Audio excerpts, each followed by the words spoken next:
Bem-Estar e Movimento. Apresentação: Márcio Atala.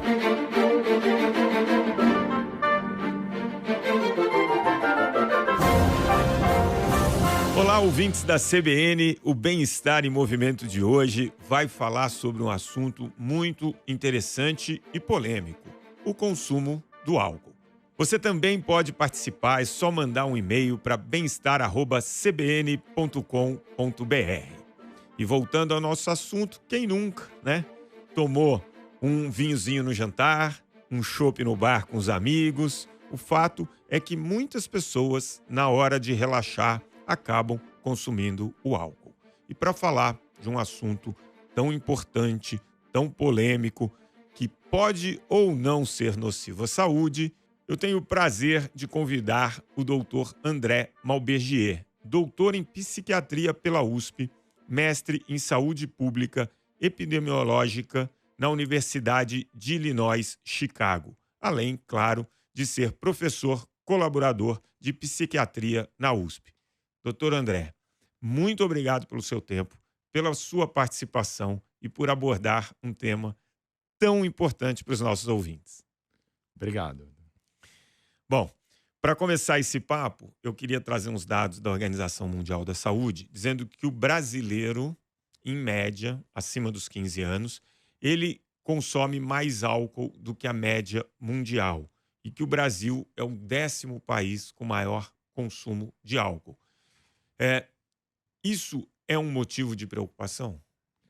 Sim, eu acho que é um motivo de preocupação porque eu acho que no Brasil a gente carece, acho que de uma política clara em relação ao problema. Então, seja, vamos dizer, o governo, ou seja, a sociedade civil, a gente aborda pouco o álcool e a gente tem, né, e a gente consegue ver isso através das propagandas de televisão, a gente tem uma maneira muito jocosa, como se houvesse só um lado da bebida, né? Que é o lado que existe do prazer, do encontro das mulheres e homens bonitos na praia. Quer dizer, esse é o conceito que a gente tem passado quando se fala de álcool nas propagandas. E existe o outro lado que eu acho que é pouco abordado. Então as pessoas crescem, né? E os garotos e garotas se desenvolvem acreditando que eles estão consumindo uma substância que tem somente aquele lado. Então, acho que essa é um dos pontos que eu acredito que a gente tem falhado e, por isso, a gente tem tido esse número grande de jovens consumindo álcool. Você tocou num ponto que é o aspecto social, né? Então, quando você vê as propagandas, enfim, você tem a valorização desse momento, que ele realmente é importante. Você falou também em relação a ser mais claro nas políticas de saúde pública, né, de malefícios e benefícios. E a gente é muito claro em relação ao álcool nessas campanhas de se bebeu, não dirija. Talvez seja a única abordagem bem específica mostrando que o álcool pode ser bem perigoso, né? Esse eu acho que é um ponto extremamente importante. Quer dizer, eu acho que a própria, vamos dizer assim, indústria da bebida assumiu esse se beber não dirija, porque é o único momento onde isso aparece pra gente, não é o governo, né? São as próprias empresas que vendem o álcool. Agora, por que eu acho que eles assumiram? Porque eu acho que o impacto disso nas vendas não é tão grande. Porque você também tende a passar a informação que o único problema é a direção, né? Então as pessoas ou vão de táxi, de Uber, ou tem também vamos dizer, o motorista da vez, mas não se fala da quantidade. Então é isso. E às vezes isso sai pela culatra, esse tiro, por quê? Porque aí, já que não sou eu que vou dirigir, aí eu posso beber bastante. Né? Então a gente pode ver por todos os lados. E sim, é muito importante a questão do beber e dirigir. Mas a gente não pode olhar só para isso. Porque, como eu falei, senão é como se fosse um passaporte para a gente poder beber, já que a gente não vai dirigir. Você tocou no assunto da quantidade e você comentou também de um lado que o álcool é valorizado, que é o aspecto social. O nosso corpo ele é muito complexo, diversos órgãos, né? Então eu posso ter alguns deles muito prejudicados pelo consumo do álcool e posso ter algum deles com certo benefício, né? E aí envolve, claro, quantidade e frequência de bebida. Existe uma recomendação em relação à quantidade e frequência do consumo do álcool? Esse eu acho que é um ponto importante, porque não só no Brasil, mas no mundo todo, né, existem tentativas de orientação em relação à população, inclusive em documentos nutricionais, né? Tem alguns países, acho que é Austrália, Chile, Brasil, desculpa, Estados Unidos, onde dentro desse modelo, como a população deve ingerir alimentos, eles incluem o álcool e a gente tenta se basear num modelo que vem sendo questionado, que é um modelo que, a princípio, o homem até 2 doses por dia, ou seja, chegando em torno de 14 doses semanais, cada dose de álcool seria o equivalente a uma latinha de cerveja, ou seja, 350 ml de cerveja, uma taça de vinho, que dá em torno de 250 ml. Então, um homem poderia beber 2 taças de vinho, 2 cervejas por Isso, dia. por dia. Então, esse era o conceito até pouco tempo atrás. E aí foi se percebendo que esse conceito ele vem sendo questionado, já que existe o aumento de outros problemas também associados ao uso do álcool. Por exemplo, álcool e câncer de mama. Era uma coisa que não se falava até pouco tempo atrás. E aí as mulheres começaram socialmente a beber mais e se percebeu que existe uma relação importante entre álcool e câncer de mama. Então, à medida que a gente vai conhecendo outras ações do álcool, né, à medida que a sociedade também vai mudando o seu padrão, a gente vem percebendo que esses, vamos dizer, chamado beber sem risco, ele provavelmente não existe. Ou seja, eu assumo o risco, seja o risco de longo prazo, né, quando eu bebo e lá para frente posso ter um problema, seja o de curto prazo, que envolve eventualmente me embriagar, ter queda, bater carro, me envolver numa situação de violência, perder coisas, objetos, carteiras, ter violência sexual. Então, esses dois modelos, quando a gente fala de drogas em geral, a gente tem o efeito no curto prazo, que é quando eu estou intoxicado, e no longo prazo, que é, mesmo que eu sobreviva a todas as intoxicações, com o acúmulo desse consumo durante os anos, eu posso ter problemas, né? No caso do álcool, é o que a gente conhece como demência, como cirrose, pancreatite, neuropatias, Câncer de garganta. câncer de esôfago, agora na mulher, câncer de mama, câncer de bexiga. Existem alguns cânceres que já vêm sendo associados a um consumo excessivo de álcool. E esse número é o número, vamos dizer assim, que a gente está tentando chegar próximo.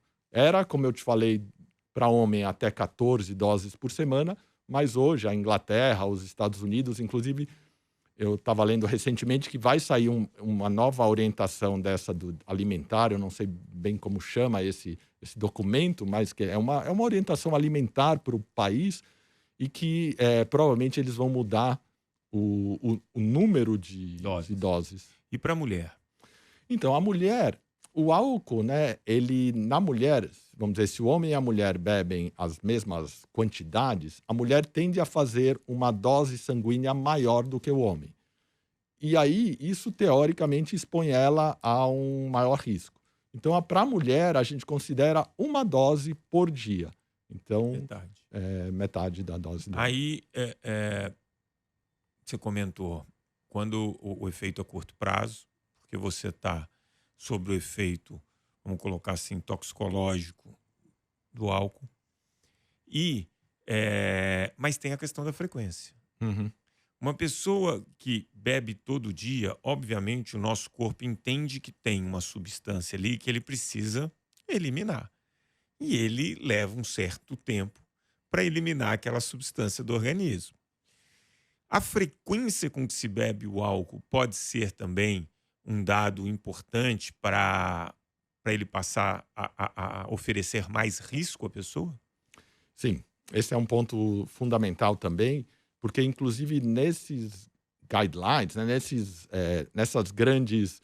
grandes documentos que servem para orientar a população, eles falam também que, apesar de eles considerarem um número de 14 por semana, eles sugerem que tenham dias sem bebida. Porque é muito importante, como você falou, que o organismo, vamos dizer assim, ele cuide de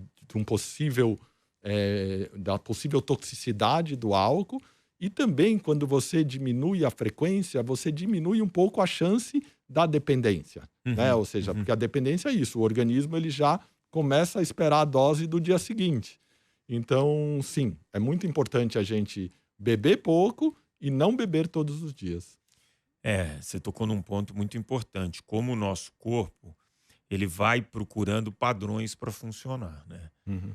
Eu sempre brinco que eu nunca gostei de café. Até o dia que me fizeram visitar uma plantação de café e me mandaram um monte de café para experimentar. E aí todo dia depois do almoço eu tomava um cafezinho. Ou se depois do almoço eu não tomar um café, eu sou capaz de roubar um café de alguém, porque parece que o corpo já pede essa situação. Imagino que com álcool, que é um produto que aí a gente sabe que causa dependência, isso deve ser até pior, né? É isso. E o que a gente vem percebendo também, né? À medida também que a gente, vamos dizer assim, consome com muita frequência, a gente também começa a desenvolver mecanismos de defesa para dizer que é dependente ou não. Aí vem essas justificativas. Eu estou relaxando, eu estou hoje à noite, eu mereço. Então, tem tanto o lado físico quanto o lado psicológico que a gente vai se adaptando também a esse padrão, assim, diário, né? O corpo cria resistência ao álcool? Quer dizer, à medida que a pessoa bebia 2 doses e ficava meio altinho, depois de anos bebendo 2 doses, aquelas 2 doses não estão fazendo com que essa pessoa perca tanto o controle? Existe isso? Sim, esse inclusive é um dos critérios de dependência, né? A gente dá o nome de tolerância. Então o corpo, e a gente até, quando discute esse tema, a gente dá o exemplo, né? Aquela pessoa que chega em casa e toma uma latinha de cerveja, principalmente antes da janta, né? Porque as pessoas percebem também que sem comida ele tem um efeito, vamos dizer assim, altera mais. E aí ele percebe que isso é prazeroso. E às vezes não precisa nem esperar esses anos todos. Às vezes, em poucas semanas, ele percebe que aquela dose, que seria a latinha, já não é suficiente. E aí ele aumenta e assim vai. E muitas vezes ele vai passando também de graduação, né? Ele passa da cerveja para o vinho, ele precisa menos volume. Tá. E aí vem uma outra pergunta. Você falou, pessoas elas vão criando justificativas para o consumo do álcool. Não é raro encontrar pessoas que falam, não, eu só bebo sexta e sábado. Só que na sexta ele bebe 10 cervejas. No sábado, mais 12 cervejas. Quer dizer, aquela pessoa que concentra um consumo muito grande em 1 ou 2 dias, isso é tão nocivo, menos nocivo, mais nocivo? Como que é esse consumo agudo da bebida alcoólica? Acho que é um ponto muito importante que você traz, porque isso vem ficando mais comum no Brasil e principalmente aqui mais no o modelo mais anglo-saxão e menos o modelo europeu, que a gente chama do beber episódico, né? O beber grave episódico, o beber intenso episódico. Os ingleses chamam de binge drinking, que são pessoas que muitas vezes não bebem durante a semana e ficam aguardando. Isso é muito comum em jovens e universitários que fazem essas festas finais de semana. Então, eles não bebem durante a semana e muitas vezes bebem demais. E aí, ele tem o risco, tanto esses riscos agudos que a gente falou, de acontecer naquela festa ou naquela situação, uma situação de alto risco, como essas pessoas, no longo prazo, a gente percebe que elas evoluem para a dependência, ou seja, você tá trilhando o caminho para que mais para frente esse padrão se torne um padrão de uso mais frequente, né? Então ele começa a sair na quinta, aí depois de um tempo, não, mas quarta é melhor, os bares estão mais vazios, então ele vai aumentando esse padrão E também o padrão físico também. Como você disse, a gente não pode usar as 12 doses, 14 doses num dia só, porque o organismo não dá conta disso. Imagina. Quando a gente falou aqui do consumo do álcool, muitas, ou talvez a maior parte das pesquisas que atrelam algum benefício do álcool são pesquisas que trazem benefícios para o coração. Que tipo de benefício é esse? Então, eu acho essa história bem interessante, assim, né?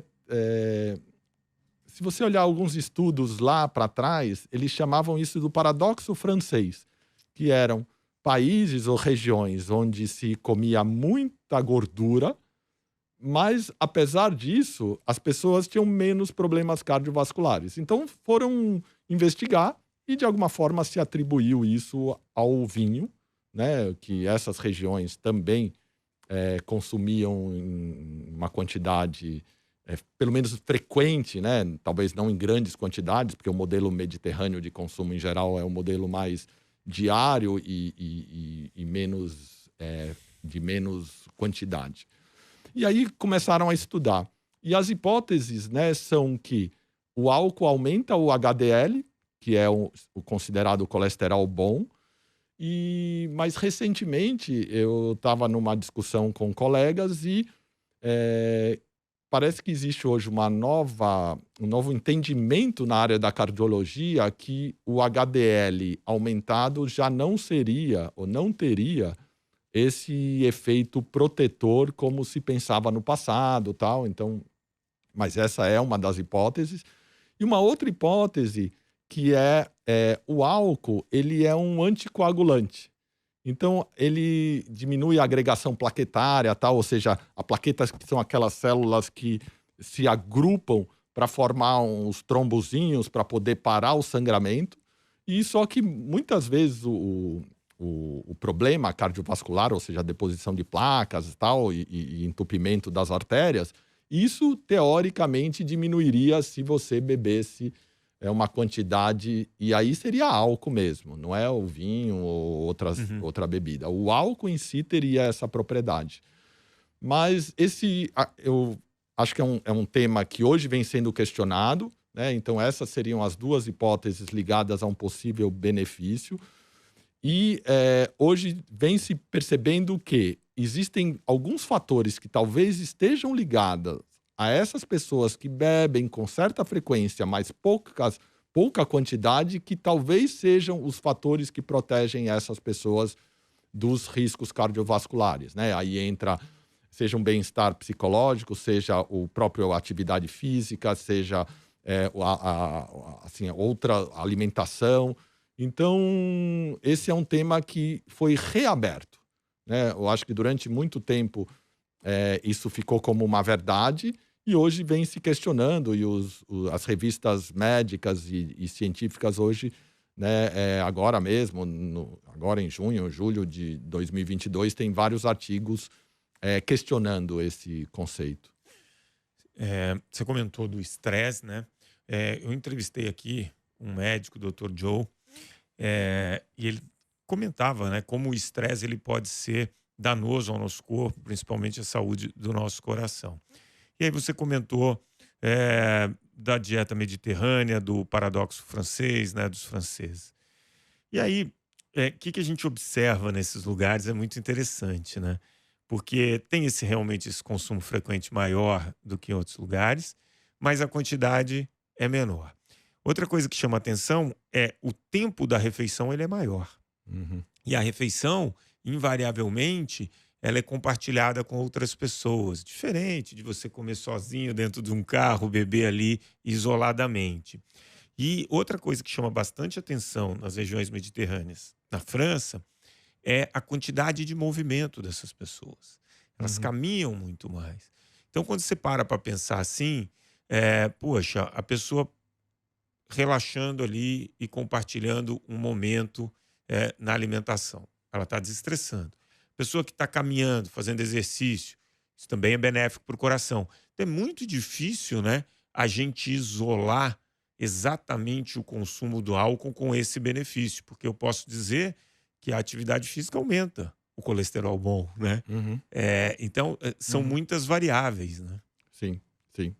E eu acho que também bem recente, um artigo traz a ideia assim, em geral, quem diz que está bebendo porque isso ajuda no coração, na verdade, é a idade que isso não tem nenhum efeito. Eu li. Então, esse último artigo eu estava relendo que acima de 40 anos se questiona que existe. Mas abaixo de 40 anos, esse efeito não existe, né?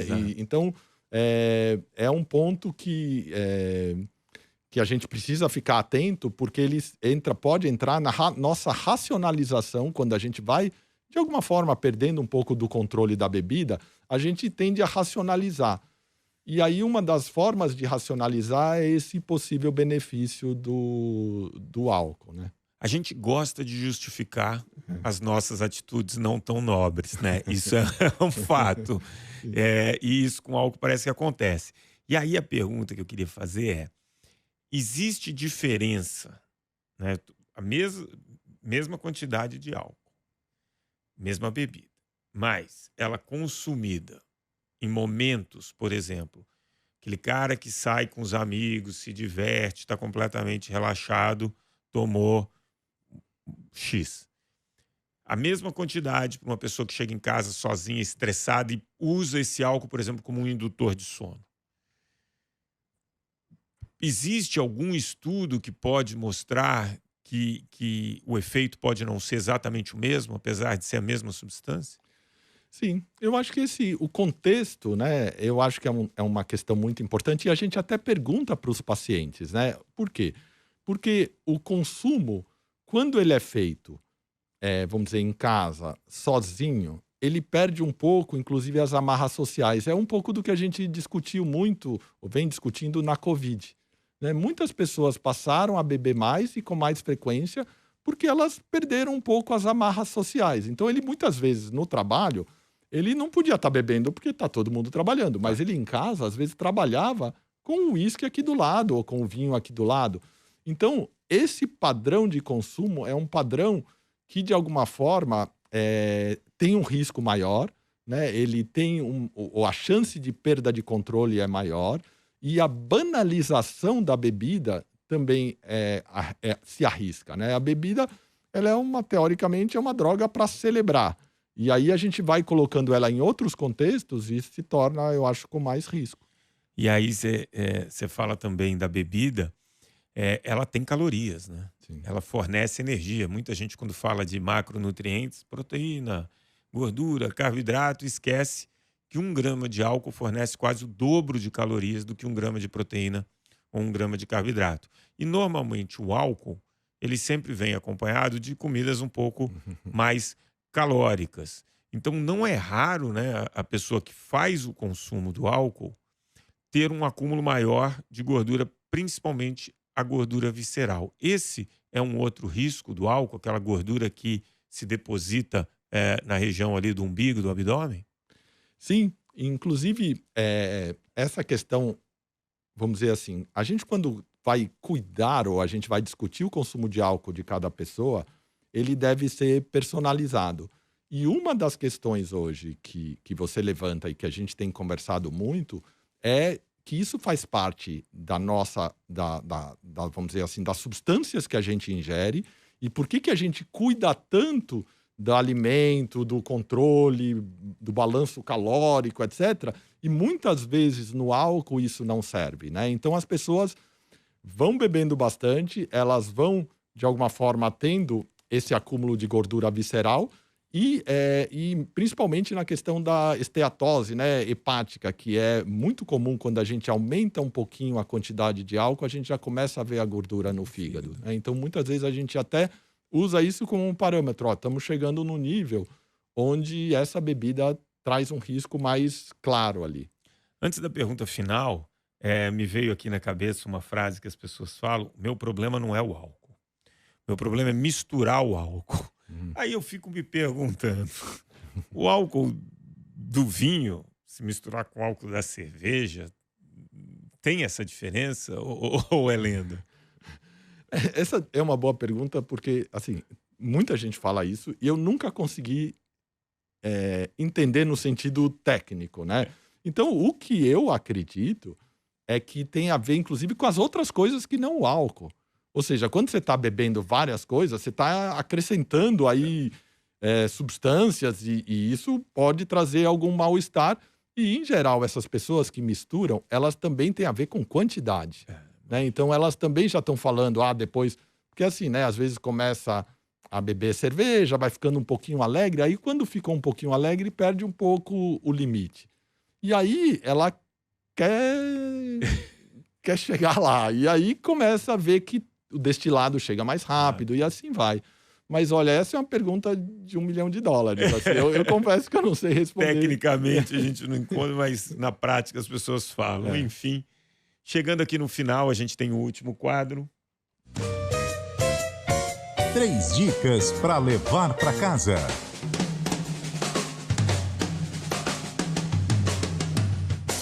Tenho certeza que os nossos ouvintes ficaram encantados aqui com as suas informações e eles querem 3 dicas para ter uma boa relação com o consumo do álcool.